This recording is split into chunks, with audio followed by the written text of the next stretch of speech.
All right. Welcome, everybody. We're going to get this thing rolling right away with the Second Amendment tonight on Guns in the 701, episode 91. A well regulated militia being necessary to the security of a free state. The right of the people to keep and bear arms shall not be infringed. And welcome, everybody. How we doing? Great. So we got a full slate here, guys. We got 6 people on with us tonight. The guys from Here's a Deal are joining in with us. Shiloh, Marvin, good to see you tonight. Of course, Nice seeing you. Thanks for having us. Co-pilot. Yeah, my co-pilot Mike is from Mitchell, and Ben Koppleman, representative for the which district is that, Ben? 16 in the North Dakota legislature. Great guy, and we worked even on some legislation. I know through Magram mostly on the Stand Your Ground. I know that that was an interesting one last session. And we're joined by Mr. Derrick Sherwood. I do pronounce that right? Yes. Yeah, I know we've had some issues with what the actual name is, but I think we finally figured it out. So we got it figured out. I'm sure that was just miscommunication on my part. So welcome to everybody. So we're going to get this started. I'm going to kind of let David go kind of tell his story and let Ben jump in there because I know that this is going to affect possibly some future legislation, and I think we're probably all going to try to be involved in that. I'm guessing Shiloh will as well. Because the session ain't that far away. I know 2025 seems a long way, but it's not. So, all right, guys, I'll let you guys start out. David, go ahead. All right. So for not David, Derrick. See, I get it. You can call me anything you want. Just don't call me late to dinner. Okay, that's really where I'm standing here today. So my story begins back in May of 2022 when I was falsely accused of domestic violence, and I had a protection order that was put on me. Basically under these false pretenses and then within that first order, my guns were confiscated by a judge. They were that was part of the initial order. Fast forward to December 22, we challenged the order again. At that point, we got my kids taken off the order, and then really where the big focus came in is after my divorce, we filed another petition because in the divorce agreement, it was agreed to that the plaintiff in this case would not object to allow me to have my firearms returned. The judge in this case agreed to that. Then I think hey, cool, I'm fine. I don't want to see you anyways. This is no big deal. I go to the Grand Forks County Sheriff, and they tell me I cannot have my guns back because I still have a protection order. They specifically cited 18 U.S.C. 922 G8, and that led me to file another action to say, hey, this order is not executable. I proceeded on. I filed, and then they said, nope, you're just not allowed to by law have these. And then the state's attorney also said, for Grand Forks, Haley Wamstad actually also said the same thing.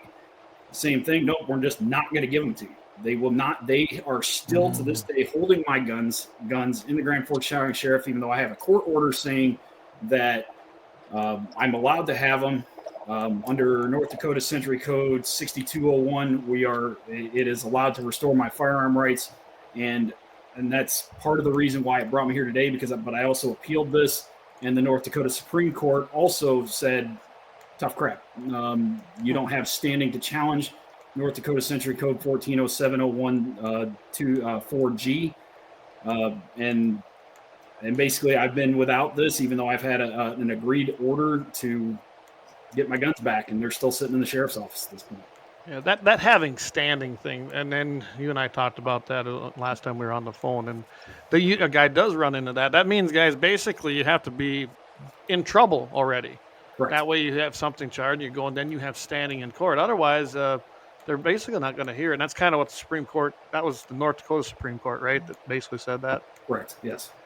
So now we have another issue. And you want to jump in there, Ben, and kind of, do you know anything about what we have in Century Code?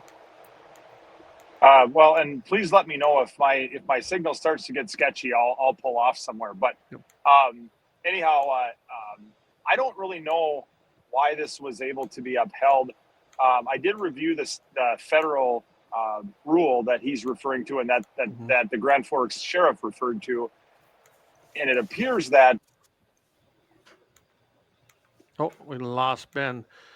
And so U.S. Title 18, if everybody's not aware, that's pretty much where every single firearm law exists today in the United States. That's also where your IRS stuff is. Again, ATF agent. All this comes for a lot of times from the Prohibition area. Remember the revenuers? Well, that's what that was about. So everything was written under Title 18, and it's still there. U.S. Code Title 18 is where you're going to find just about every single firearms code. And the one you're referring to, that's what. And I'm with Ben. I'm not quite sure how they applied that or how that sheriff even applied that. So now, I don't know anything about your sheriff. I imagine up in that Grand Forks area, he's probably not a constitutionalist. Am I correct in assuming that? I would think so. Based off the fact, because I wrote a letter to him directly myself, and I got no response. At the time, again, I'm still going through the process. Everything I am doing is pro se. It is so I don't necessarily have it. It's kind of a learn as you go type thing.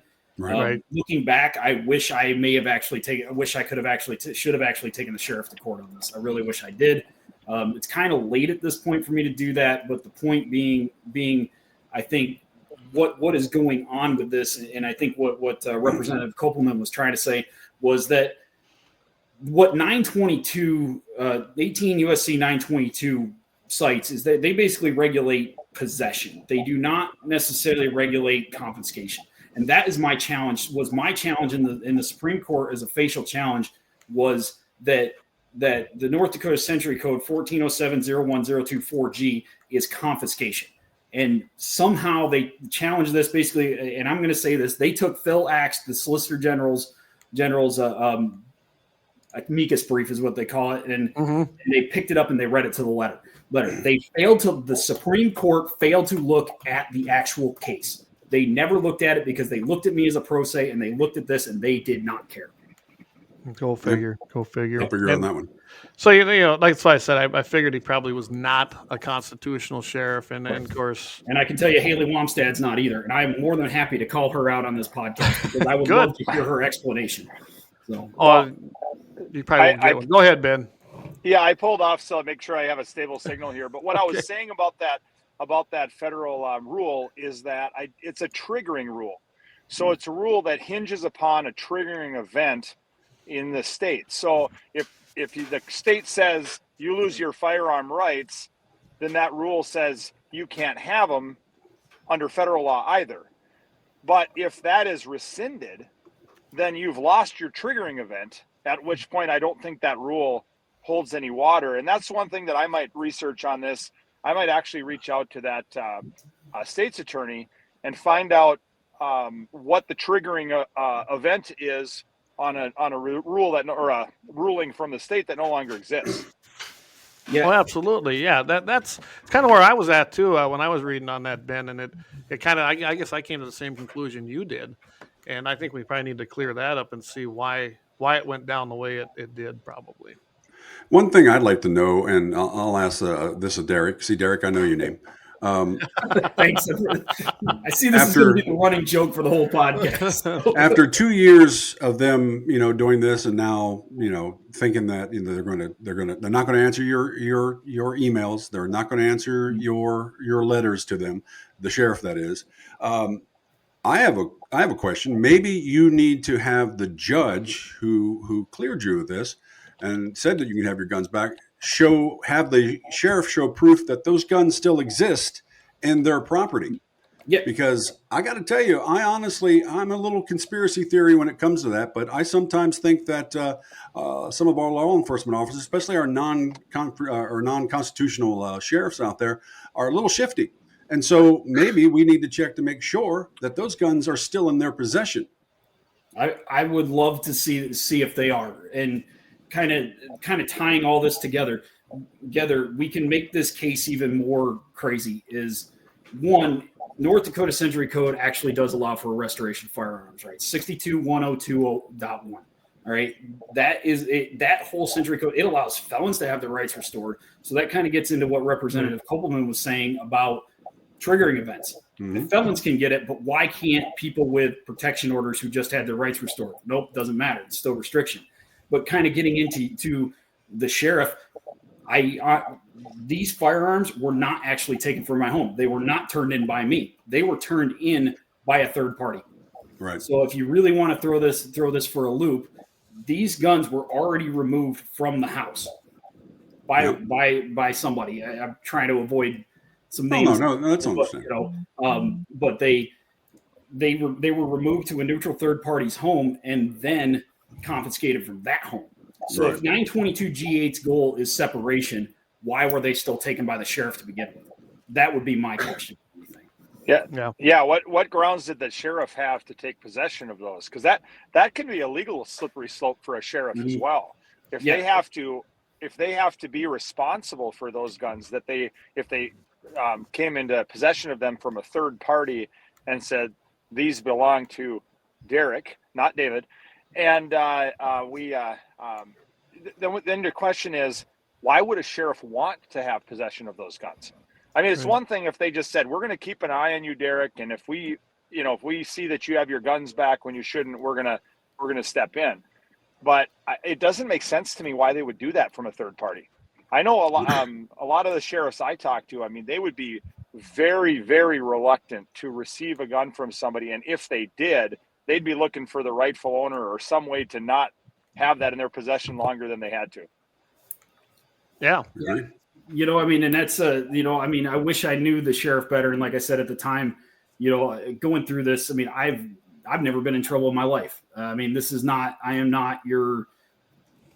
I've got a great life, and I've had great people who have made sure that I'm on the right path.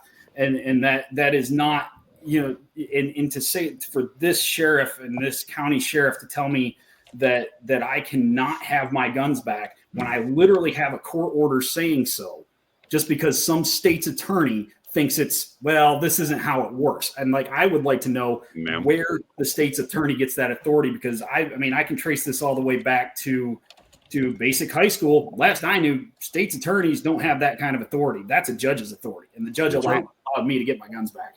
Yeah, well, the last 4 years, that's been a little bit different, hasn't it? It's the attorneys saying that the governor was able to write laws, and now one of them's running for a judge. My bigger issue with what you guys are talking about here, we've been talking a lot about Century Code, we've been talking a lot about U.S. Code, but what we're forgetting about is constitutional issues. Everybody refers to 2A, but actually the North Dakota Constitution is stronger than the U.S. Constitution. So Article 1, Section 1 is your right to bear arms underneath the North Dakota Constitution. Where we run into this is Article 1, Section 25, which is Marcy's Law, which we've seen being abused time and time again. So what Marcy's Law in certain cases has been doing is, instead of you're innocent until proven guilty, it kind of reverses those in situations such as yours, where you have that restraining order. You have to prove your innocence. But sections A, B, and C kind of really go into the right to reasonably be protected from the accused and any person acting on behalf of the accused, the right to have the safety and welfare of the victim and the victim's family considered when setting bail or making release decisions. So when you run into a restraining order or a false restraining order issue, I'm surprised, honestly, that they didn't refer back to that, which is just as bad as the U.S. Code. Obviously, they'll keep finding loopholes for you, so you're going to need a judge that's going to treat this fairly tip to toe.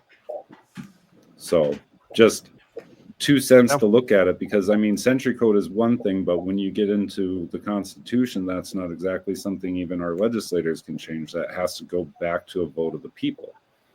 And that makes this a rough situation too, because once we get past the initial hurdles of fixing the Century Code, getting rid of these loopholes that are being used against you, you still have a constitutional fight on your hands too. Yeah, and the constitutional fight is never, and it's not even, and I would even expand the constitutional fight getting into the other part of this of divorce and father's rights. And I know this doesn't necessarily focus on this podcast, but divorce is the main reason what drove all this stuff. And the divorce in the father's rights part is, it's the same thing. If you're not the plaintiff in a divorce case, you are guilty until proven innocent. And a lot of times I think it's standardized that usually the woman files first, because the man is the one trying to just fix everything.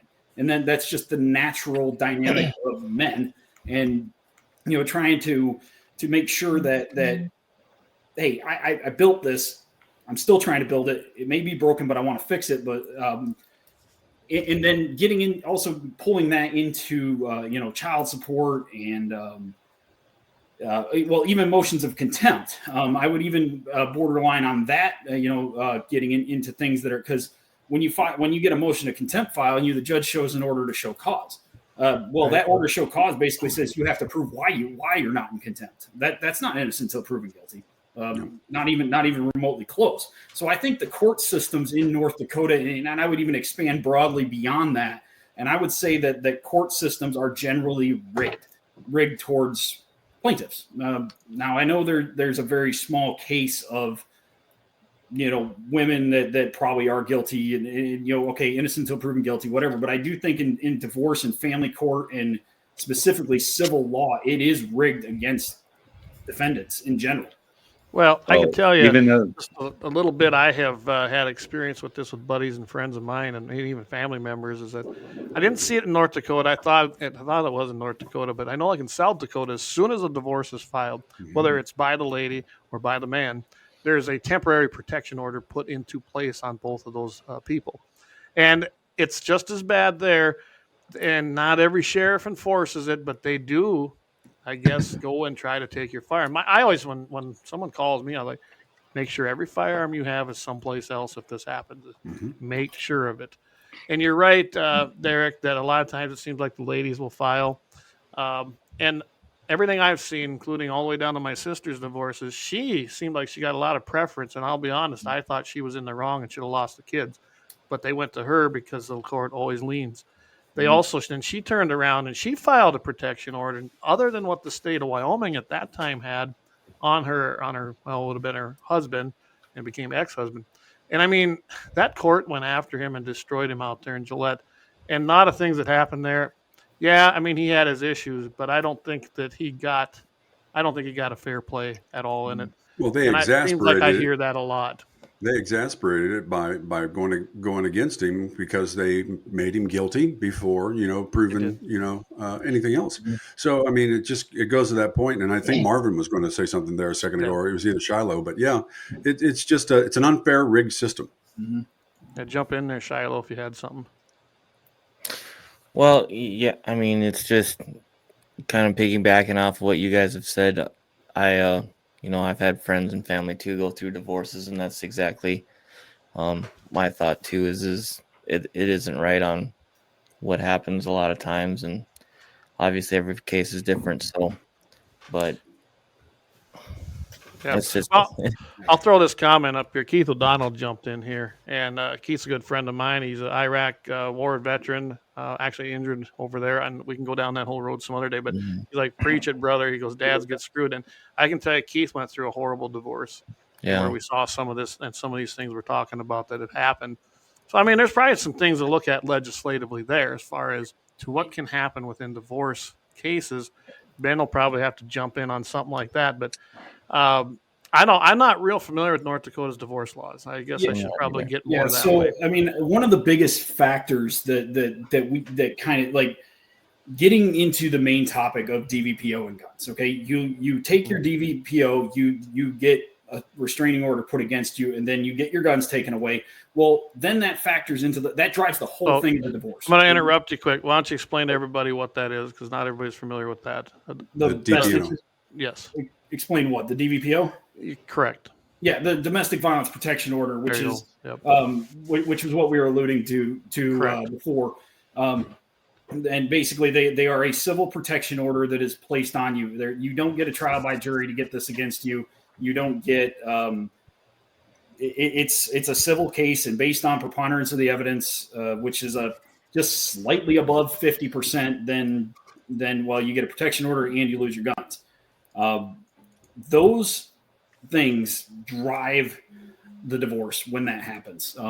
They are those are the factors that will make it specifically. And I would like to get in not trying to stray away from the gun side of things, but this also factors into custody.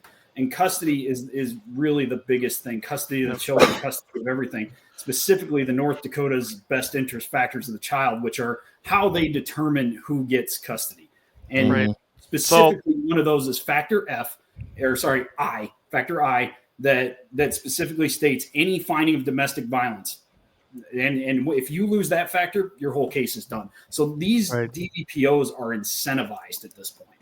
Yeah, and we were talking about that. Well, I'm going to jump in here. So we've got a couple people that are chiming in here. One comes over for Rumble, so I just placed it in our own chat area. And guys, I don't have the overlay on tonight because we got so many people on here.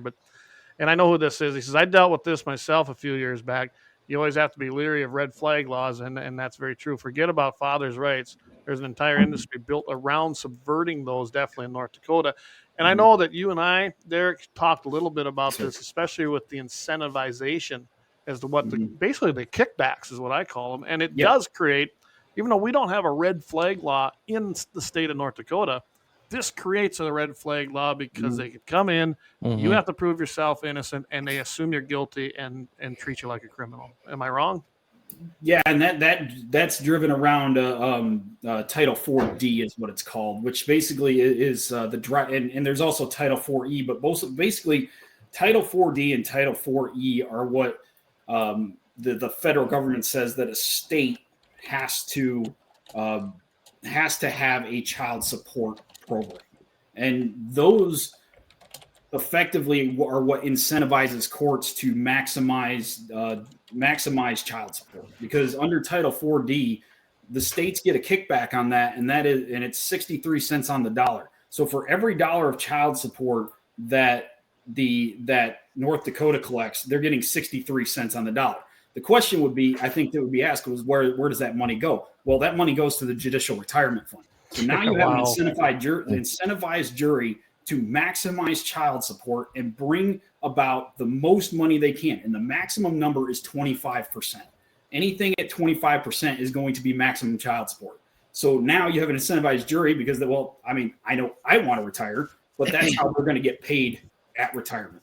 Right. Yeah. So one question comes in here, and I'm guessing this is for you, Derrick. What else in the protection order business is held up as far as your rights? Is it the divorce issue, restraining order, or just a gun issue for the state's attorney? All the above would be my answer. It would be all the above.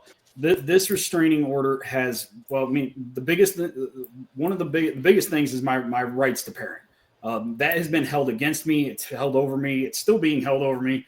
It's constant, and it almost is a script at this point where no, he has a protection order. He's a bad father.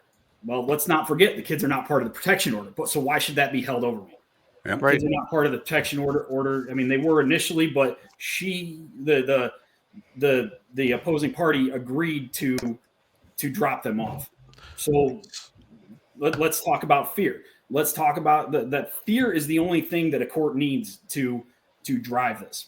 Mm-hmm. And the Supreme Court, in their opinion in this case, basically said that, well, in order to have a protection order, if it's already there to extend it, you don't need to have a new finding of fact. You just basically say, I'm still scared. Wow. I'd like to see that in the North Dakota Century Code where it says that. As for guns and the state's attorney, that's another issue. I mean, it's all the above. Everything about this protection order has been held over my head, and it's a false protection order. And I will say that very, very bluntly. And I've gotten, if anybody wants to ask, I will put the case in front of you. I am all right. Well, I'm gonna hold that right there. We got to take a quick break and thank some of our sponsors, and we'll come back, Derrick, and we'll join in on this. Stay tuned, guys. We'll be right back here with essentially what I call a de facto red flag law, but as Derrick says, it just flat out is. Stay tuned with us here. Located at 309 South Washington Street in Bismarck, North Dakota. Give them a call at 701-258-6308. The team of mechanics at Lauer Auto can take care of any problem your vehicle is having. And when you do business with Lauer, you can be assured you're doing business with a pro Second Amendment America First repair shop. There are plenty of other auto repair shops in the Bismarck, Mandan area. But why take a chance at patronizing a shop that might not have your beliefs at heart? Make no mistake. no mistake. Lauer Auto is your pro Second Amendment repair shop. When you talk to the guys at Lauer Auto, don't forget to tell them that you heard they are a sponsor of Guns and the 701 and that you appreciate their support of our pro Second Amendment, pro North Dakota live stream and podcast. That's Lauer Auto Repair, 701-258-6308. 701-258-6308. Located 309 South Washington Street in Bismarck, North Dakota. Exhilaration of power in your hands at Bloodline Kinetics. Why Cerakote? Simply, it aids in firearm preservation while also giving your piece a unique look. Barrel threading, NFA laser engraving, bolt handle threading, mount, level, and bore, sight scope chamber rebarreling, and much more. Bloodline Kinetics is meant to reflect a long American lineage in gun ownership, who stand for the Second Amendment rights, Bloodline, and the science behind gun accuracy, Kinetics. To some, it's just a constitutional right that can go away. To us, it's in our American bloodline, and we believe it should stay that way.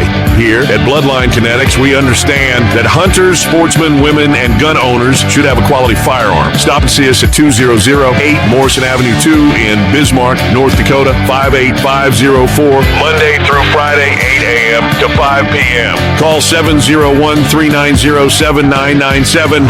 Visit our website, bloodlinekinetics.com. All right. Oop. Welcome back, everybody. Sorry, I had a little mic problem there. So we left off here. Oh, go ahead. Sorry. Go ahead, Marv. I'll let you come in, but then I have a quick question for Derrick here. No, go for it, Marvin. I'm good. Okay, so with the protection order issue, I've actually seen where there's been a false protection order put into place, claims of stalking on the father. When it came to court, and keep in mind I'm not an attorney, so when it came to court, the father was actually able to come in, provide proof that it was the exact opposite situation. There was probably 83 voice messages that were played, proof of phone records showing that everything that was being said was actually the other way around. And the judge at that point was willing to dismiss the protection order completely just because burden of proof was presented. But the father was actually able to flip the protection order around so that it was in place for him because he no longer wanted to have that contact. So I know you said that your judge has already gone through, they've amended this protection order, which is causing all these issues. But at what point do we go back to the initial judge and be like, okay, this is where we are at. The order that you approved is what's causing this, because the judge's job is the interpretation of the law. The sheriff's is strictly execution, not interpretation. So there's a judicial misstep that should no longer involve a state's attorney. This should be back to a civil proceeding, correct? Correct. And I actually did that. And I did that twice. First thing I did was I filed a writ of mandamus from the judge to command the sheriff. It got denied. I filed a motion to vacate, which is what led to my Supreme Court, and that got denied. That was, and then they actually called that one frivolous, even though I was able to cite, hey, your order isn't working. And the judge even specifically stated on the stand, well, if you have problems, then you can file with the court. And then I was told, well, this is a frivolous suit. So I with this specific case of how poorly it was handled, right now it's difficult for me to go back to the judge because the judge is retired. So, I mean, which is, kind of in hindsight, I think that brings something into play. It's easier to keep it than it is to get rid of it. So I don't really know at this point. I think my options are kind of exhausted and I have to let the protection order expire because of the timeline that's left on that protection order. So, really the key is getting everybody involved so that we don't have this happen again to somebody else. I am not fighting this for me anymore. And Derrick, that's coming up in May, right? Father, I'm fighting for my gun rights, but it's for the next guy. And that's coming up in May, right? May. It's supposedly going to be expired in May. Yes. Yeah. Now I realize that you and your ex-wife now, of course, are separated. But so you said that she has said that she releases you from the protection order and everything else, correct? So, I mean, you've even got her, as much as you guys are separated now, you even got her pretty much on your side in some aspects. No, I would definitely don't have her on my side. Okay, yeah. Sorry, I don't mean to put it that way, but like I said, what happened was what I was getting into was there was an agreement to allow for firearms returns. Okay, right. That was the agreement. Because personally, I don't care. I don't want to see you. You don't even live in the same state here anymore. That another factor in this that ought to draw some people's minds. My point was just give me my guns back. I don't want to see you anyways. Let me live my life. And that is the problem. And that was where we got an agreement. Yeah, take your guns back. No big deal. But yet they're still sitting in the sheriff's office because of what we discussed prior to this. Yeah, the only other, I know that I helped a guy out when I was still with the NRA, and that was over in Belfield. And I forget what county that is. Shiloh, what county is that over there by Belfield? That's not Stark. Billings. Billings County. And Yeah. that sheriff was not friendly at all to the Second Amendment and did the same thing, took the guns and kept the guns. We did finally get his back, but it took a lot of effort, and I got NRA Civil Rights Legal Defense Fund involved in that one. And like I said, you and I talked about that, Derrick. But yep, absolutely.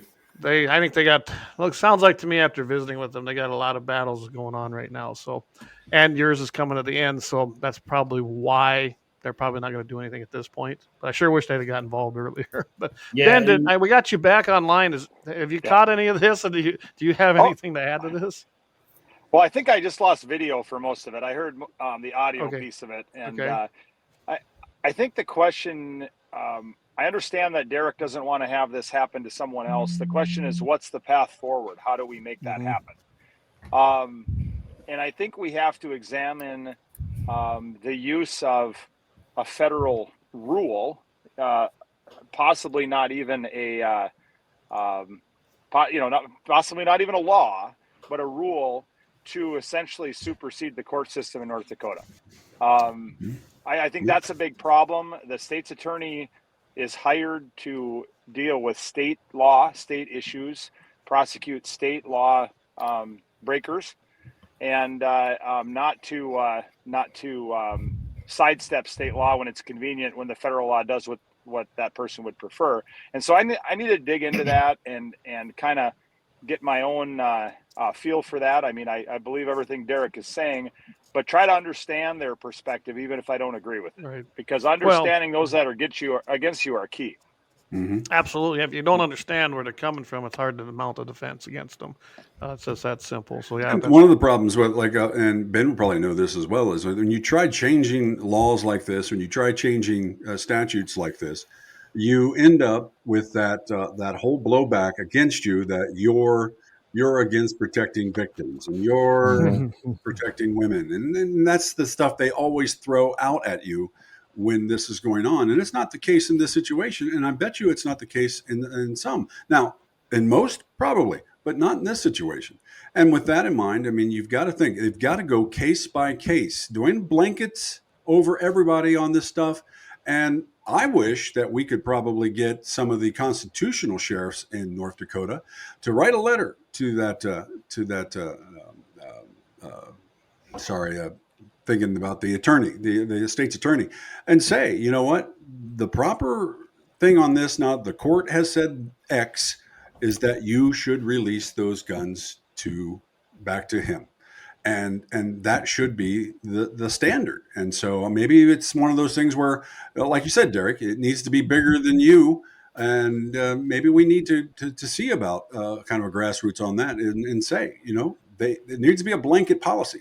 Mm-hmm. And I would fully agree on the policy level. I mean, really, if you actually dig into North Dakota Century Code 1407, 701, which is the code that regulates the domestic violence protection orders, there's a lot of other stuff. I think one of the, if this is just my personal opinion, and hopefully that this gets heard, is that what needs to happen with these protection orders is there needs to be a higher standard of proof. For one, you cannot convict. This is a civil conviction, is what it is, and this is everything that the Bill of Rights ever was against.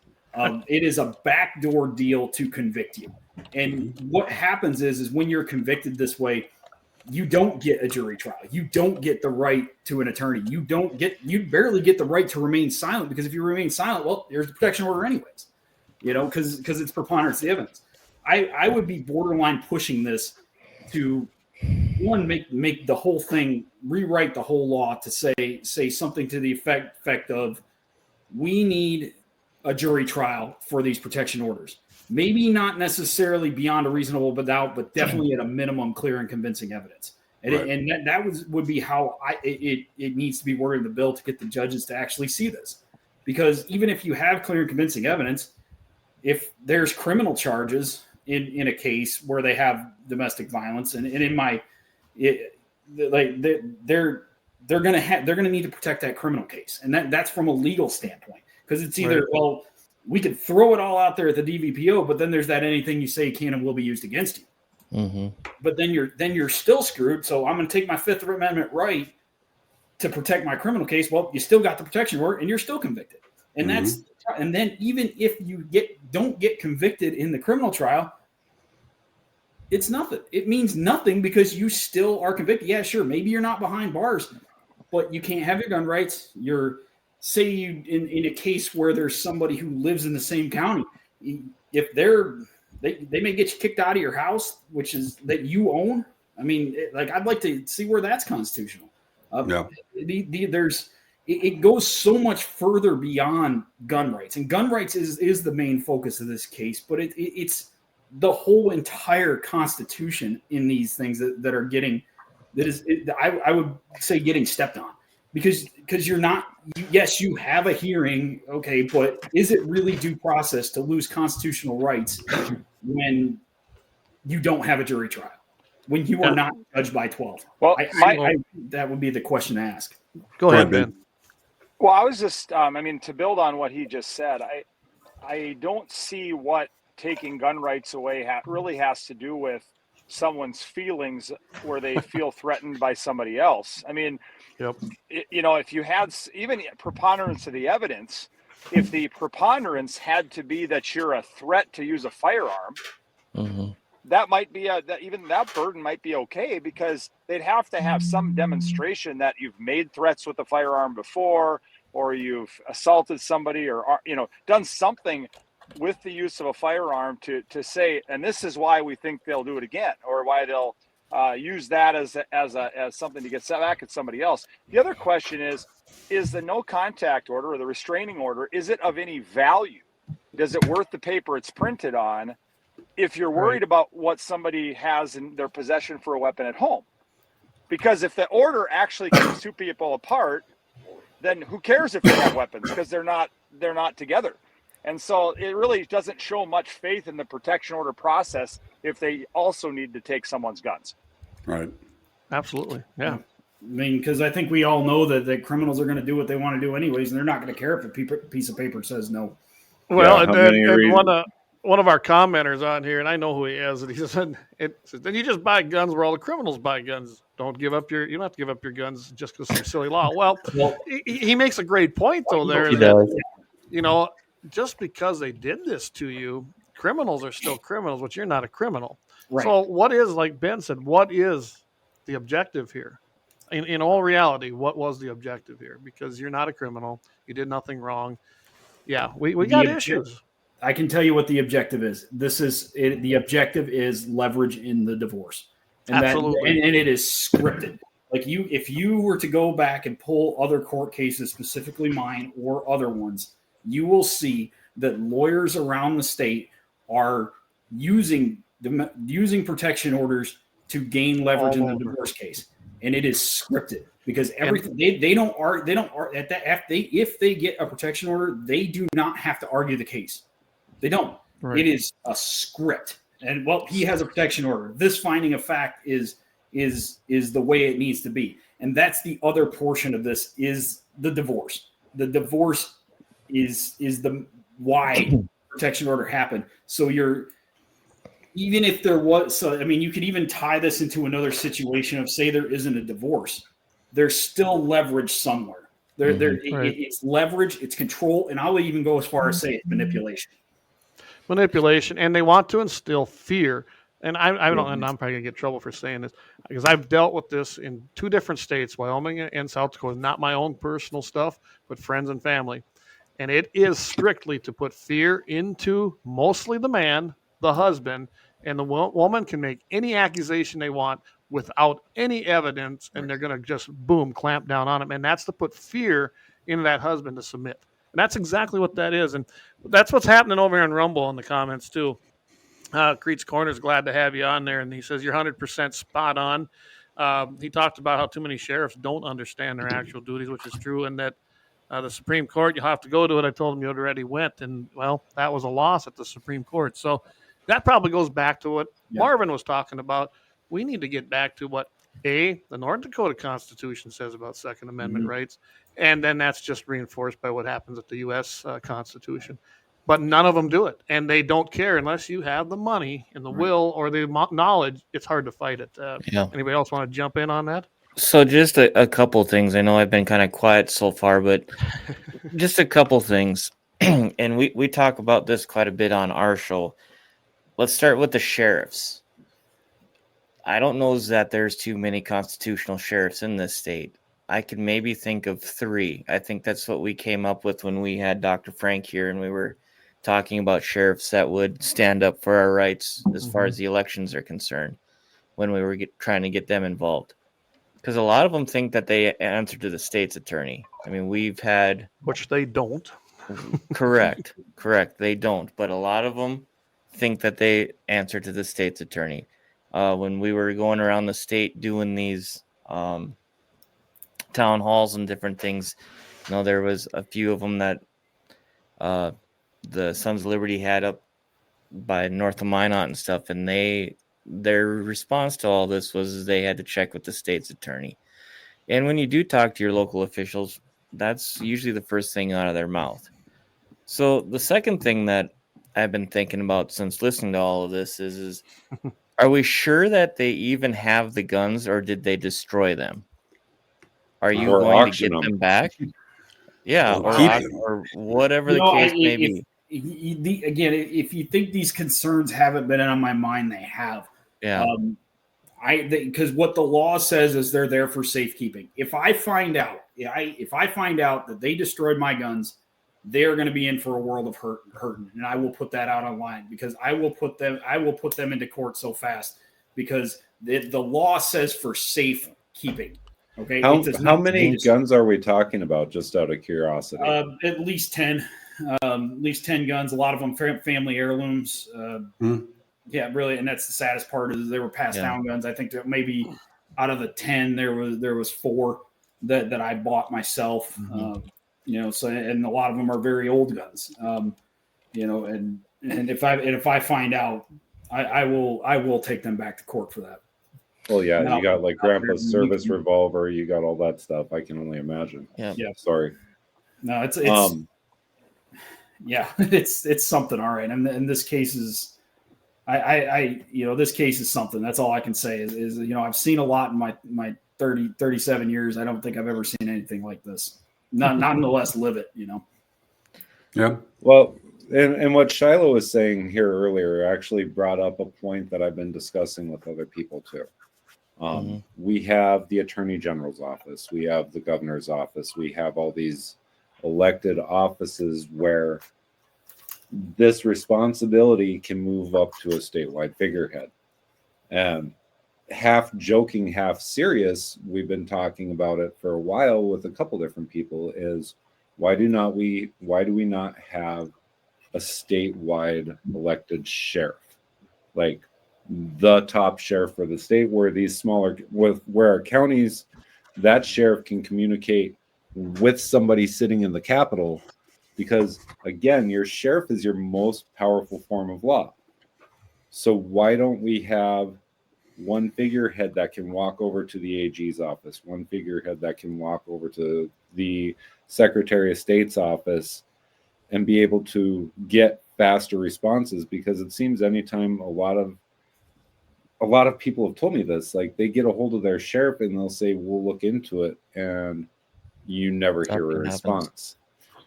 And it's something that we've been talking about. We don't know if we go after a constitutional amendment for it, but like, even if you go back to the elections, why are sheriffs not transporting the election ballots, the election material, the election machines? So your sheriff, and it's frustrating with Grand Forks because I've heard this time and time again up that direction. It seems like the state's attorney rules the land, and they don't. Their job is interpretation and protection of that county. It's not to tie you up in litigation, spend all your money. And the other thing that I've had an issue with while you've been talking here is it sounds like your ex has left the state. Did they take the child with them, or take your children with them? Yeah, sadly, that gets into another whole dynamic. And that's ugly because North Dakota is one of the hardest states to move a child from. Yep. Like in the case of divorce. And in this case, to get into that, this didn't even happen in the final divorce. This happened in the interim hearing, which is basically your temporary thing. This is okay. Well, this is the pre-agreement, so y'all can just settle down, and then we'll go to trial later. And this happened well in advance. And basically, the Judge McCarthy, she moved the kids out of state before it was finalized. It was finalized, a permanent decision on a temporary order. Yeah. That was and that fight, I will say that fight is still ongoing. That will never that won't stop for a long time, I don't think. Yeah. The concept of the sheriff thing is interesting to me, Marvin. It really is. Of course, it'd have to be an elected position. 100% elected. Which would be interesting to see how that goes. And I've always contended that you want to take care of what's happening with our elections in the one aspect. That's a big rabbit hole. But I do think that partially that is a constitutional change to get our districts back to where they're based on population, and then have a set number in the Senate, which will give them less power out east, which will help in our elections overall. But that's a whole other concept. As far as the sheriff electing a statewide sheriff, might be an interesting concept. But yeah, it'd have to be elected, and we definitely have to have it so maybe it's like an electoral college when you elect them, so that we don't have all that power in Fargo and West Fargo, Grand Forks and Minot electing our statewide sheriff, which would be disastrous. Well, and here's the other thing we've been talking about, Clayton. I don't know if you've caught it. I brought it up multiple times just because we deal with gerrymandering of the legislative districts. Why don't we move it to the way we're represented in D.C., where each county has their 3 elected officials? You can fluctuate based on population. After every 30,000 that a population increases, you add 1 more House representative to represent that area. So, like, this has all been ongoing conversations where we've had, because constantly we see we see these lines redrawn where they're right up the legislators' driveways, where they're moving one legislator from one district to another. We just had that court case lost up for gerrymandering up on Newtown, the 4A, 4B with there. So. Well, look what happened in District 8, Marvin. Yeah. Those lines were specifically drawn to pit basically who the governor didn't care for at the time, and pit them against each other. But South Dakota already has this. The House of Representatives of South Dakota is based on population, and the senators are a set. I think that's 2 senators per district, and it does not change. So you've got that bicameral, you've got that House of the People, and then you've got your Senate where things are going to be more stable with an equal voice for each and every single district. I can't tell you how much I love that idea. I've been talking about that for a long time. And that's the big thing here, Derrick. Like you have many uphill battles that you're dealing with, and from somebody that's gone through this personally, I feel for you, man. It's you don't want to get me going on divorce law, because I lived that dream back in 2002.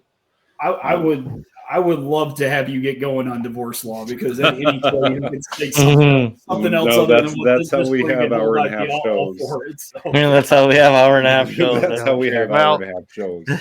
Hey, we got a lot of guys. Let's tell you. Let's go to a few of these comments because they've been rolling do in, it. and of course, Vance. He's from Georgia. He says the communist government will use any backdoor to take guns. I believe that, whether it's federal, state, county, we're seeing it everywhere. I do believe that. Phyllis Lewis, she chimed in here. She says, there has yet to be an answer that's solid that I've ever found when person A has Second Amendment rights suspended or forfeited.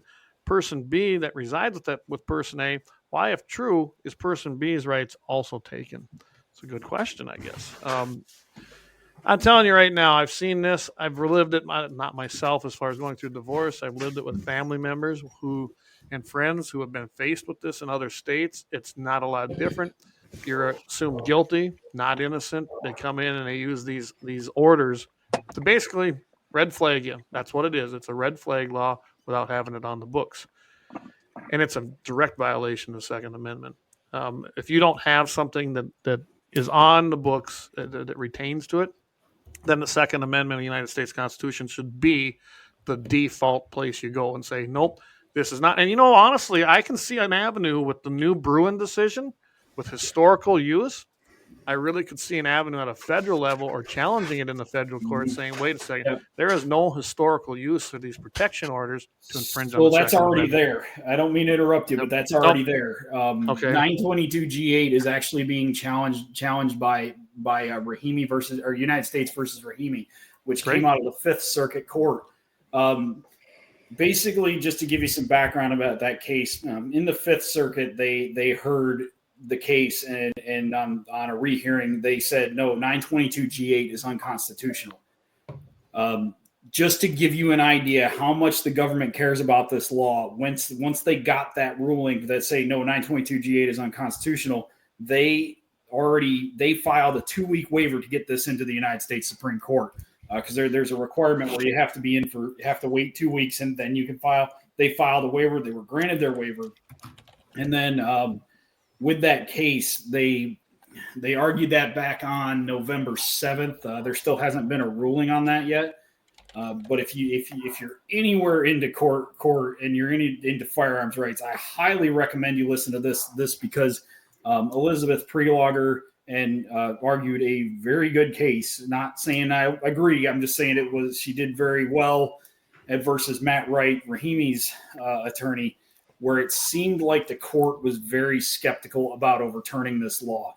And really where the bigger problem is this will be a further, if the Supreme Court decides to rule in favor of the United States, you are going to have a bigger expansion of gun control, because now it's basically going to be on the state to determine what the people are, because that's what they were arguing. And under the historical context of Bruin, I still fail to see the historical context. And at some point where we got to draw a line where that historical context is to stop. And my answer is it stopped at the Constitution, so but they're arguing all the way back into English common law and stuff like, this is the derivative of here and here. And it doesn't make any sense. But the way the Supreme Court acted, I do think you're going to see, if I had to speculate, probably 2 swing over to the other side, and it's gonna flip it. I do think Bruin may get flipped. Sadly, I don't think it'll get flipped. I really don't think it'll get flipped. You're going to have every group, including my former employer, the NRA, is going to be fighting against that happening. But I do believe it'll be challenged because it sets such a precedent. Someone over Rumble, they actually chimed in on this, and they said that the argument that you're referring to, Derrick, the Second Amendment allows the government to disarm dangerous individuals, that is, those who would pose a serious risk of harm to themselves or others if allowed to possess a firearm, which is kind of like talking in circles for the government. But that's, I'm betting that's what that case is about, yes. But again, the power defers to the states. Article 1, Section 1 of North Dakota circumvents yes, it does. Entire argument right there. On that issue, as far as the Second Amendment, that is the rule nationwide. It can't be challenged. It shouldn't be. Well, and I saw today Tennessee voted to allow there to be teachers allowed the guns in school to protect the students. And of course, the outpouring of outrage from the left was pretty abundant there. The news, of course, following that more than following the case. You know, we've been talking about different things to do. Is it the SHIELD program from the NRA, Clay? Is that what it's called? School the Shield, program? Yeah, Yep. School Shield. I mean, we've been working on different plans for years. All right. So we have come up with plans, but that's the difference on the compromise on the left and the right. We've come up with plans. Well, since we came up with them, they don't want them. Not just And that, that's how Mike, it comes. we And funded that's how it. it boils down to. Like Mike. School Shield, we Yeah. funded it completely, and nobody in South Dakota or North Dakota took advantage of it. Right. And it was because it was done by us, the NRA, at that time, even though it was the foundation. Yeah. So if they pass this for the teachers, did they at least allow silencers for the librarians? No, there you go. Suppressors for librarians. Love it. And boom, Marvin comes with the comic relief. So, There you go. Sorry. so we did have another comment from Rumble. The question is a restraining order enough to establish that someone is in fact dangerous? And that's always been the question. That's why it's unconstitutional the way they apply these things. And actually, Ben, are you still with us? I am. So what do you think of that? In that particular thing, is a restraining order actually enough to establish that someone is dangerous? Well, if the bar is to take away their constitutional rights, I would say no. If the idea of a restraining order is to keep two people apart, that's what it should be focused on. And if they're so dangerous that you have to take some extraordinary steps above that, you better take them to court and find a way to throw them in jail. But otherwise, the whole idea is keeping two people apart. And so why don't we focus on that and a reasonable way to do that, as opposed to how much other pain can we put that individual that's being restrained in while keeping them apart? And that's the piece that I think is sort of silly with a lot of this. Now, we know that we got Marcy's Law, and when that came in, a lot of people had no clue what it was going to be. If we're ever going to change that, and you're right what you said earlier, Marvin, that it would have to be the people that change that. Legislators can put a proposal in front of the people, but the people have to vote on it. And if we were going to do that, I think that proposal would almost have to be, repeal that section of Marcy's Law and replace it with X, and then try to find some way to put some more rational thought behind what's there. But our own Attorney General has come up with some kind of backdoor red flag ideas that he's been pushing. We defeated one last session along, and that also had some mandatory minimum stuff hidden in there. But we've got to guard against. I think the legislature is one of the most dangerous places right now. If we don't catch these things, can we put legislation in if we're proactive to sort out the difference between keeping two people apart and taking away constitutional rights? I think we can, but we've got to go at it head on. We can't nibble around the edges. Well, and Ben, I do believe that you're going to see more red flag stuff this session, especially with what's been going on. And it isn't the first time. I think it was 2 sessions ago when Wardner and Baszler and the whole crew there, they were on board with red flag law, including our governor. And, of course, Rick Becker and a bunch of us fought pretty hard to defeat that and won. But this is going to keep coming back. I believe it's going to, and I'm sure you believe that too, don't you? Well, I do, and it's going to be key that we elect leadership in our legislative branches for this next session that's going to do that. Whether, and we've got to see, who do we want to be our leaders? Are we going to continue with some of the leaders we have? Or are we going to get new leaders? But I think whoever we have, the Second Amendment needs to be out front as something that we don't compromise on, that we're not going to go backwards on. They didn't have any ifs in the text of the Second Amendment.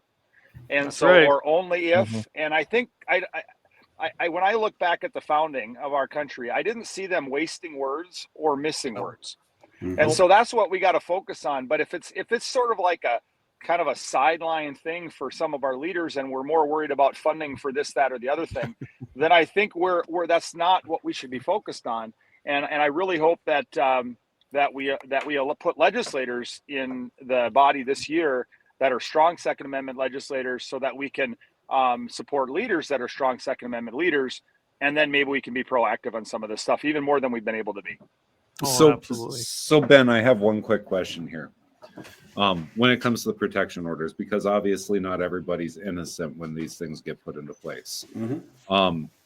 Why don't we look at focusing and removing it from a civil proceeding to actually putting some teeth behind it, like 12.117, which is simple assault, or you have 12.117, which is 07, which is harassment.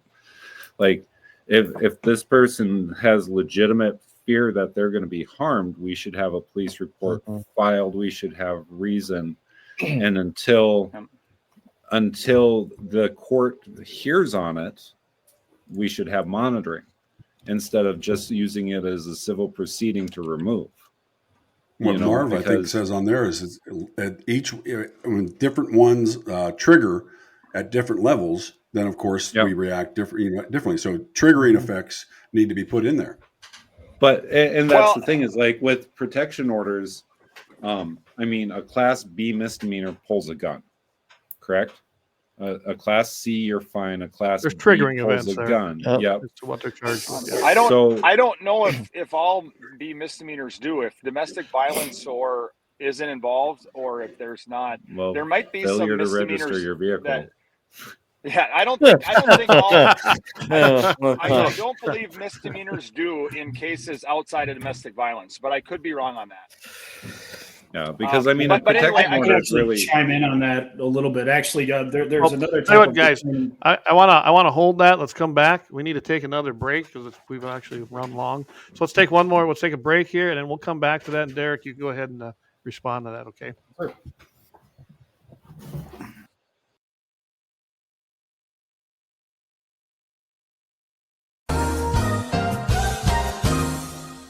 Lauer Auto Repair, located at 309 South Washington Street in Bismarck, North Dakota. Give them a call at 701-258-6308. The team of mechanics at Lauer Auto can take care of any problem your vehicle is having. And when you do business with Lauer, you can be assured you're doing business with a pro Second Amendment America First repair shop. There are plenty of other auto repair shops in the Bismarck, Mandan area. But why take a chance at patronizing a shop that might not have your beliefs at heart? Make no mistake. Lauer Auto is your pro Second Amendment repair shop. When you talk to the guys at Lauer Auto, don't forget to tell them that you heard they are a sponsor of Guns and the 701 and that you appreciate their support of our pro Second Amendment, pro North Dakota live stream and podcast. That's Lauer Auto Repair, 701-258-6308. 701-258-6308. Located 309 South Washington Street in Bismarck, North Dakota. Experience the exhilaration of power in your hands at Bloodline Kinetics. Why Cerakote? Simply, it aids in firearm preservation while also giving your piece a unique look. Barrel threading, NFA laser engraving, bolt handle threading, mount, level, and bore, sight scope chamber, rebarreling, and much more. Bloodline Kinetics is meant to reflect a long American lineage in gun ownership, who stand for the Second Amendment rights, Bloodline, and the science behind gun accuracy, Kinetics. To some, it's just a constitutional right that can go away. To us, it's in our American bloodline, and we believe it should stay that way. Here at Bloodline Kinetics, we understand that hunters, sportsmen, women, and gun owners should have a quality firearm. Stop and see us at 2008 Morrison Avenue 2 in Bismarck, North Dakota, 58504, Monday through Friday, 8 a.m. to 5 p.m. Call 701-390-7997. Visit our website, bloodlinekinetics.com.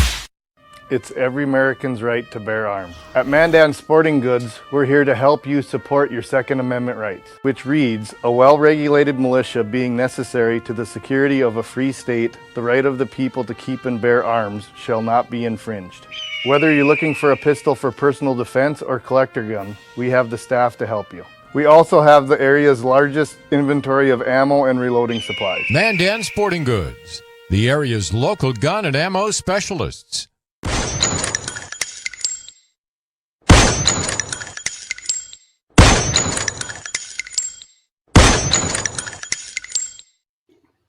All right, and we are back. A little quick break there. Hopefully everybody took advantage of it. So Derrick, go ahead. We'll go jump right back into this.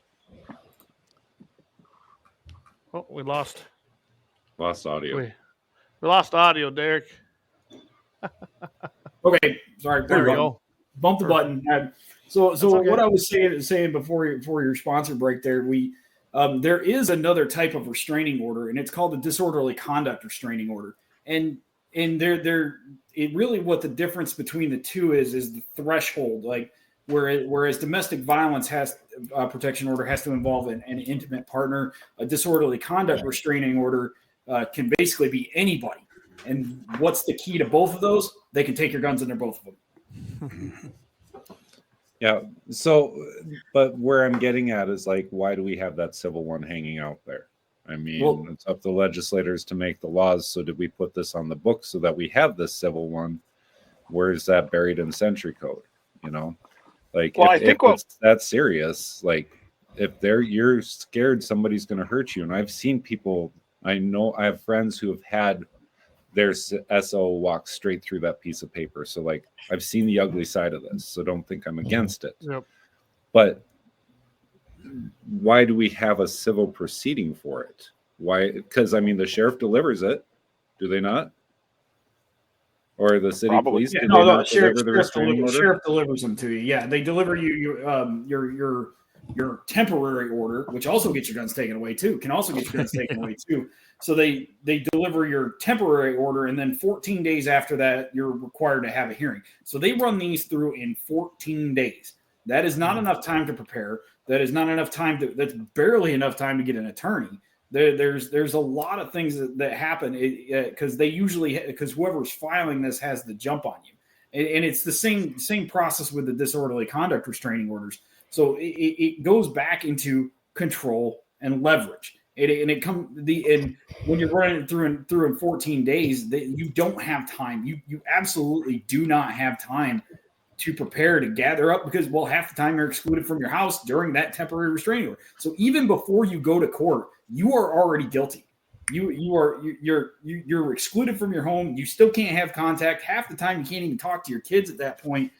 And this is before you even go to trial. Well, I think we need to have a higher burden on at least parts of this process. And I think to Marvin's point, you know, if we're going to allow this guns to be taken away through the process of a civil separation, then we need to put it on the judge that if he wants to go down that road and have that be part of his order, that he has to jump through over some high hurdles. And maybe those high hurdles involve the opportunity to have a trial in front of a jury of your peers instead of a bench trial for that portion. Maybe it requires a higher evidentiary burden to hit. But I think that can be done without actually having to replace what we have. Now, it would replace be better, maybe, but sometimes I have to look at what's the possible, not the ideal. But I'd prefer rewritten, tuned up, whatever versus replace. Because, I mean, we have a good basis on a lot of our laws. It's just over the years they've been manipulated to a point where they need to be addressed. And it may not necessarily. And again, I mean, the law. I fully agree with the manipulation of laws, and a lot of the manipulation of laws has come from the court, specifically in Supreme Court rulings, where they make up arbitrary rules, like specifically in this case where they talk about protection orders, and they don't, and where they specifically said in the opinion that, well, you don't have to have a new finding of fact to extend a protection order. I'm sorry, but extending the protection order wasn't ever in play. Like that wasn't even any discussion. Why is the Supreme Court making a ruling on that? But now it's cited and now it's case law. So now it effectively is law, and that's bypassing legislators. And you can't. Now they set precedents. All right. Well, I think it's like what Clay said is that it was a back way. Well, through what Ben said. It's a way through Megan's law. It's a way of going backdoor and doing red flag laws without actually having them in place. And I think it's when all these laws I think Vance, who's usually on the show, says we've got like 22,000 federal gun laws out there over across that. the United States, Yeah. and and they don't follow any of them unless they want to. They basically pick and choose, and they use them against us. And they do. They use them against the people that aren't doing things wrong, or who they want to punish, or it gets to be a bit ridiculous. Well, Hey, look at Clay, the will you judges. put that? What's that? Go ahead. Will you put that comment back up from Eric? From Eric I'd Newman? just like to comment on that, Eric yeah. Newman. If marriage vows were taken more serious, so we There talk a would be little bit divorce. about this as well. So, big picture, as I've been listening to all of this, and I've felt this way for a while. A lot of this has to do with taking, and I know this is kind of a rabbit hole, and I'm probably going to get some heat, but oh well. Here we go. A lot of this is about weakening the family, taking the men out of the family, and weakening the male as a whole. And Well, it's weakening the head of household. yeah, and we're making a mockery of that. And I mean, look at the way our society has gone with the institution of marriage. Now, we've got divorce proceedings, and we've been discussing this all night about how messed up that can be. And I'm not saying that there aren't certain situations, but for the most part, I mean, we've made a mockery out of marriage as a whole in society. And Well, absolutely. And that started, and this is another, like you said, the rabbit hole here, and we'll just kind of drift just briefly here. But like I always told people, this is when the whole gay marriage thing was still supposed to be starting, right? And I flat out told people, listen, marriage was created in the church. It's in front of God. It has nothing to do with anybody else. It's created in the eyes of God. So keep your government out of my church. If you want to go to a courthouse and do whatever they let you do by man's laws, fine. But it has no place. But that ain't what that was about. They wanted to make us accept it, try to make us run down that, make us start marrying people like that because of what you said, Shiloh.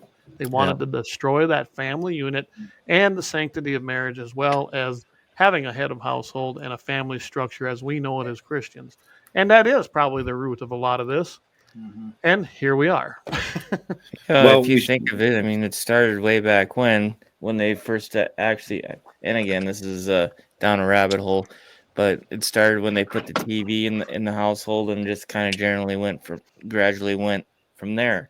So, yeah, in my mind, this is a part of the bigger picture of splitting up families. I mean, we've had a guest on before that has called us the drop-off generation.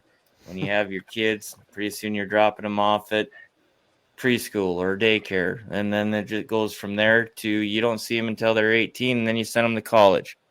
No wonder that society is the way that it is. And so I don't know, I feel that a lot of this is just the way that our society has gone too on weakening the family. Because you listen to Derrick's story, I mean, there's been a lot of people even on our show in the last year or so that we've had. I mean, we talk about these issues, and even in our country today, I mean, with people not being engaged, it's kind of just keeps cycling. Yep. Oh yeah, definitely. When God left the mainstream for a lot of people, that's where we ended up. History was repeating itself, and it has since time began. We see it when nations fall and societies fall. It can happen, and it's usually a result of people straying from the Word. Absolutely. Mm-hmm. Gene Cox, you're gonna put. Well, there you go. You go for it. Okay. So Jerry Reed said she got the gold mine and I got the shaft. Well, I think that's what happened to Derrick up there, and probably several other guys.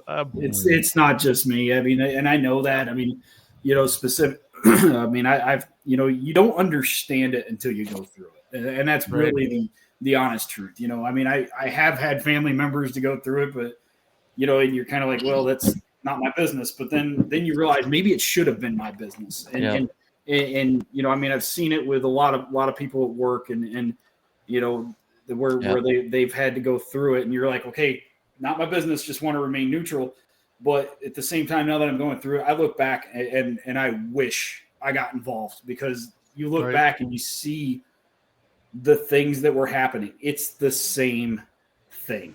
And it's usually the dad that gets screwed over. I have seen some exceptions. My aunt was an exception. She was the one that got screwed over too. Mm-hmm. It isn't just men, but I will say the strong majority is men. And I've seen it so many times. Look what just happened in New York, guys. You get a judge like that. Did you guys hear about that story where the judge told the person who was arrested he was making his own firearms at home, which is not illegal? He said, "Don't bring the Second Amendment into my courtroom. It doesn't exist here." Well, that's the Second Amendment. But what else does that judge think that doesn't exist here?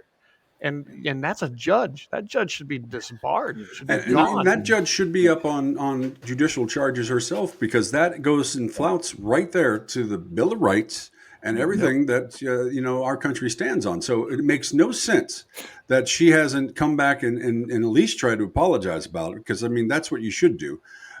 Decent people, when you know you've made a mistake, is say that you've made it wrong. Because technically, if it doesn't exist, then how many other laws do you not think exist? And should all those cases that you've tried over the years be looked at once again and revisited, because your opinion apparently is biased toward? Oh, probably. But I think that judge meant it is the problem. I think that judge absolutely meant it. And Ben, going back to what you said about the founding, our founders, they were Christian men. That was founded in the Word. And of course, people want to say that didn't happen. 2, most people were illiterate back then. Think about that. The majority of the people didn't know how to read and write. Some did.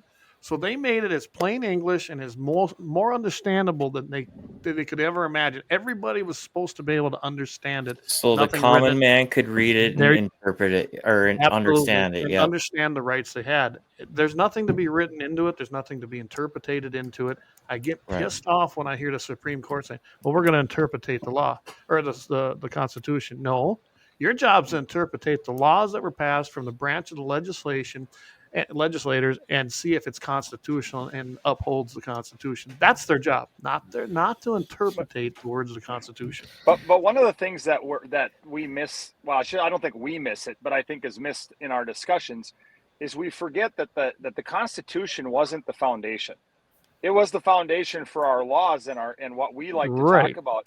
But the foundation was the biblical values, the Judeo-Christian concept. And so if you have a definition of right and wrong and you say, okay, in a world of right and wrong, here's how we're going to live as a country, it makes a lot more sense than if you read it as though you're, somebody from Mars is reading it and doesn't have any of that background.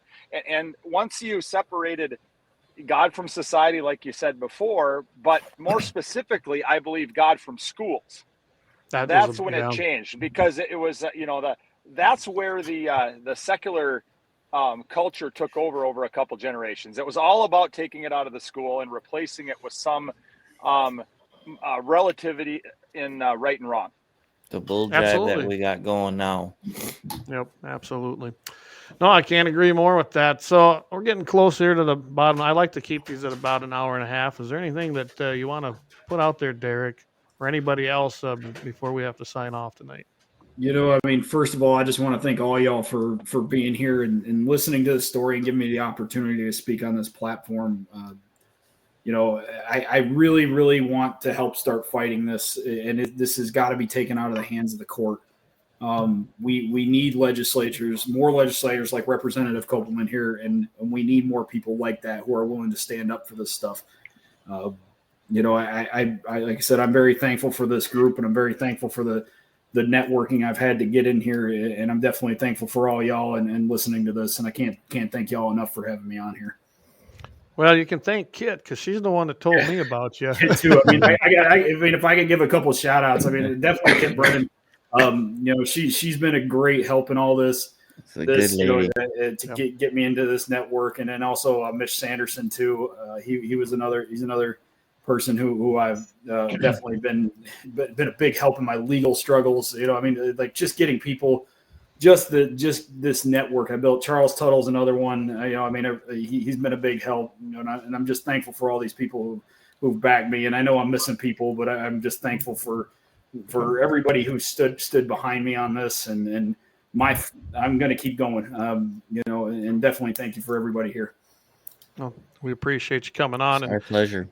and I'm glad we were able to co-op with you guys, Shiloh and Marvin. Now, we ain't done that for a while. I was going to have you guys on eventually anyway, but hey, Yeah. it worked out. And Ben, thanks for coming on because your insight is, and I know where you stand. I don't even question it. Well, and can you believe this? I'm actually from, the Imperial Cass County, West Fargo, where all the nonsense comes from. Yeah. I always joke and say the people from out where Shiloh and Marvin are from really like me better than my own. But somehow we still get by the finish line. Most elections, we got to do it again this November. So, Well, maybe Ben, we're going to, we're looking at that weekend of May 8th to do what we call our 2A day with guns in the 701 at our little private range outside of Mandan. Maybe you have to put that on your calendar. Yeah, somebody send me an email. We'll see what we can do because I really want to hear where we want the 2A bills in North Dakota to go. Well, there's a lot, and you and I can talk. We've got each other's numbers here, and we can do a little discussion. I know I've been talking with Jeff Magrum a little bit too, and there's some tweaking to do on some of the other things.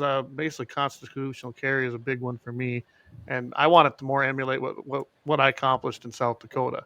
And we just got some tweaking to do, but we passed the bill we could pass when we got it, and that's politics. Well, and just so you know, we did get rid of the alcohol restriction. We also got rid of the residency requirement. It took 2 swings at the apple, but now I think the key thing there is, is there more we need to do? I think the one outlying thing that I hear is the require to notify law enforcement if approached. That's the one that they don't like.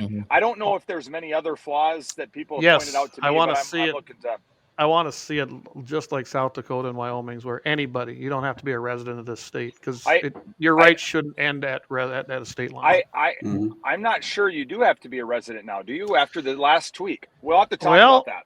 Yeah, we'll have to talk. I think it still maybe does, but let's talk and see if it's fixed. That's great. But yeah, they having to tell an officer, that's none of their business. And you got to remember, I hail from South Dakota, so I helped with a lot of that stuff when I was down there. And we really emulated what Wyoming was doing, which Wyoming has some pretty good laws for protection of the 2A. So. Well, we've got a study that we're in the middle of in the Judiciary Committee in the interim, and it came out of my Bruin bill, which was basically trying to kind of measure all of our laws against the Bruin decision. Oh, good. And the way that they kind of sidelined that, and it was partially sidelined by, shocker, a former sheriff. That wasn't the Constitution. Yeah. And way to tie it together, Yeah. Now, isn't he up for election this year? He is. And I'll let him remain nameless, but it won't be hard for the viewers to figure out. But, and I don't have anything against the individual. It's just, it was put into a study to basically put it in a pigeonhole. What I'm working on in the interim, but I don't have a lot of help with this, is trying to actually put some bill ideas into that study and see where they go.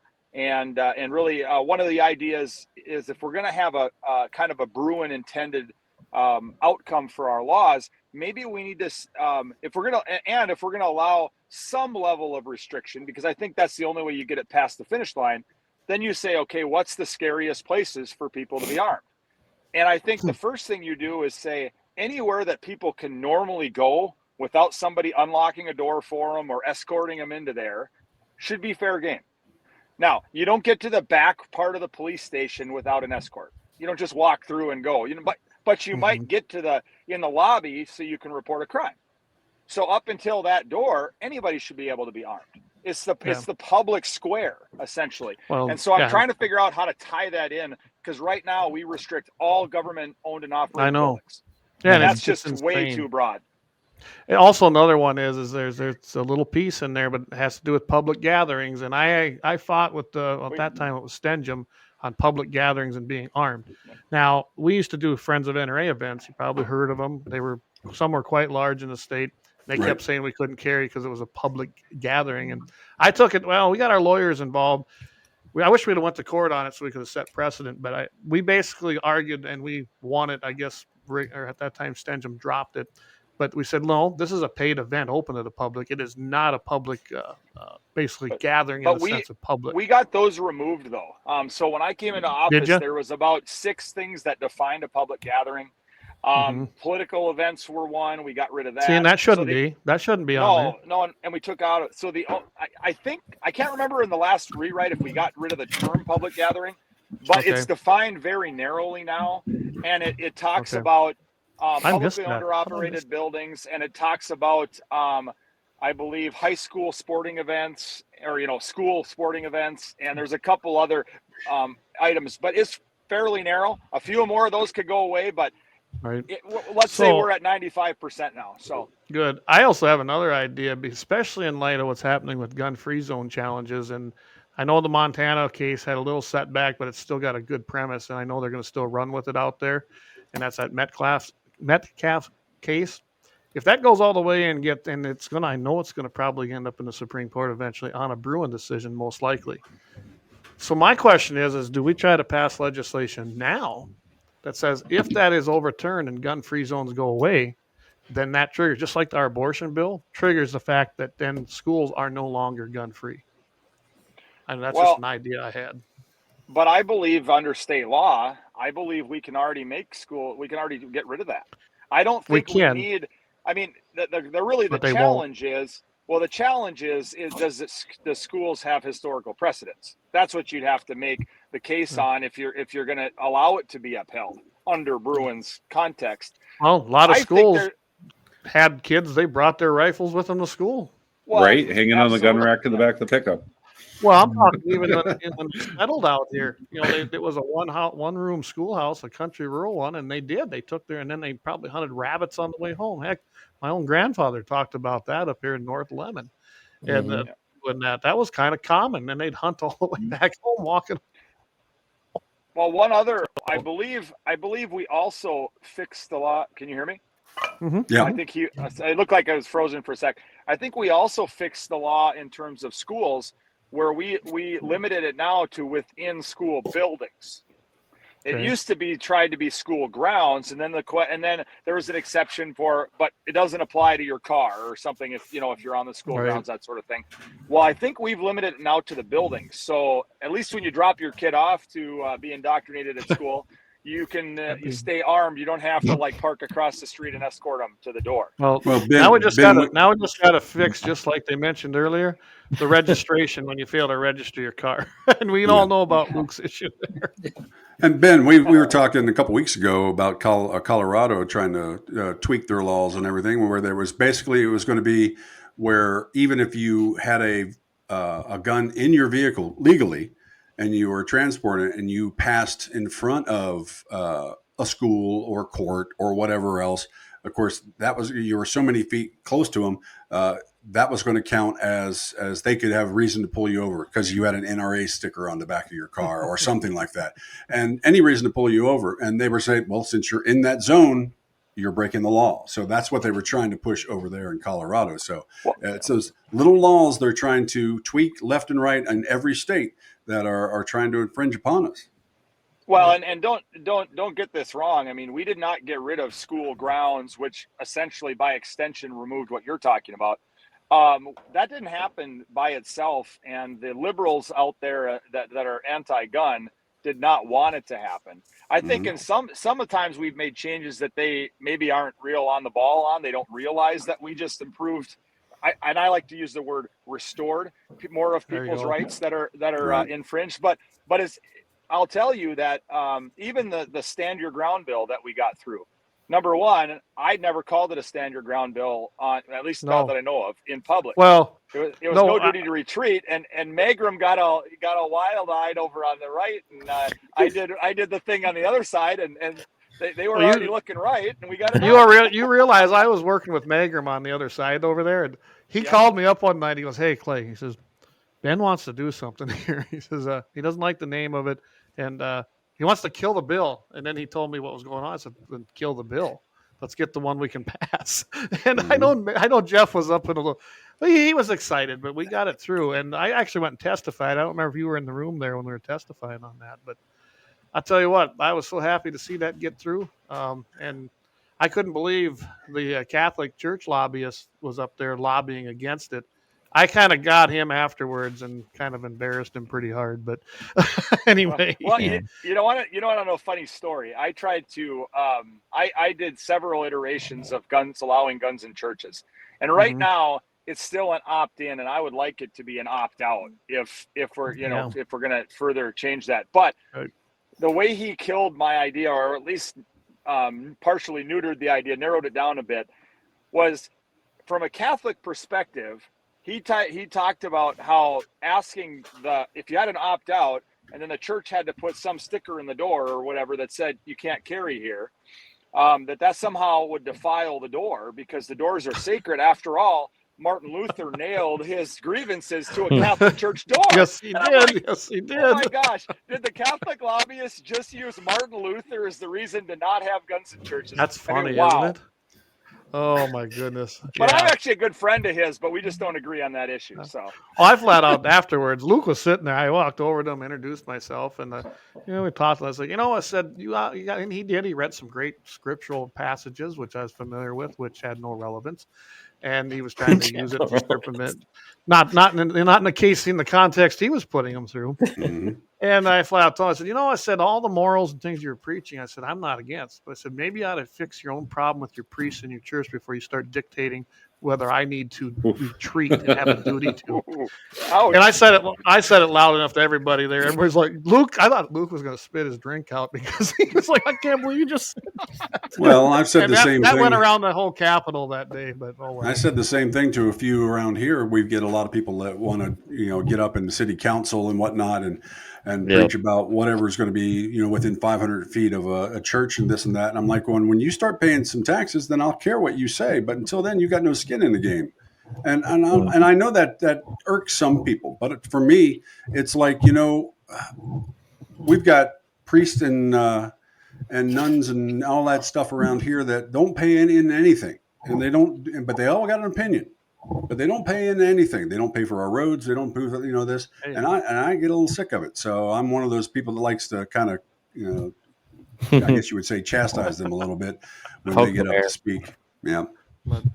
Well, anybody else got any final comments? As we're gonna wrap her up here pretty quick. If you got anything, anything you got coming up on your shows there, Shiloh? We're still brainstorming on some things. What do you got, Marvin? I know you were going to talk about the leadership deal, right? Yeah, April 27th. That's this Saturday. They have that leadership conference. That's going to be at New Song Church. A.G. Wrigley's going to be there. Senator Kramer. There's going to be a host of people that are going to be speaking all day long. So we have that going on. I know we are coming into the summer slowdown, which goes back to conversations we had earlier. We have 18 years with our kids, so I know we have stuff coming up there. But other than that, I mean, my big thing for people right now, focus on the June primary. That's your local government's elections. You need to know who your candidates are. You need to reach out to them because your mayors, your city councils, this is their only election. They don't move to November. Other projects that we have working is right now I'm putting together our own cheater copy of the Century Code. So when the next session rolls around, I can just apply the bills on the fly and we can see what they're really trying to do. And we'll have that all up in public and live for you folks too. So sounds good. I know Mike and we got Mitchell in the morning every Friday morning there on 5:50 a.m. We'll be visiting with Todd, and we got some interesting subjects. I think we're going to change some of them, Mike. I know we had a whole show. I know there's a bunch of stuff that came out in the last day, so yeah, absolutely. We got a bunch of change. There's a couple of minutes. I definitely want to address that judge in New York while we're on the show and a couple other things. So we're gonna. And by the way, Arizona, everyone who's been following this with us, the Arizona gentleman that was basically arrested. He had his trial because he shot an illegal alien on his property. It went to a mistrial, so it's a little win, but it could come back. But that did end in a mistrial, so he is free as of right now, and we'll update you on that on Friday. And then we got like I said, there's been a lot of things been changing, so we're going to change the whole show that we had planned. But tune in 8:15 Central, 7:15 Mountain on KFYR 5:50 a.m. with Mitchell in the morning, and that'll be our next show. And of course, every Wednesday night right here at 6:00 p.m. Mountain, 7:00 Central. And when do you guys usually air, Shiloh? We're on Tuesday nights at 8 o'clock Central, and Friday nights as well at 8 o'clock Central. But as Marvin was saying, we're going to cut back to one show a week, and that will still continue to be the Tuesday night show. Okay, so Tuesday night, 8 o'clock Central. Here's the Deal podcast can be found pretty much everywhere, right? Yes. Yeah. YouTube, Facebook, Rumble, Twitch. We're out there. We have our own webpage too. So we are now on Twitch. It was working tonight. We had our one listener, and we had a second one that I had to ban because he was getting kind of crazy over there. I saw that.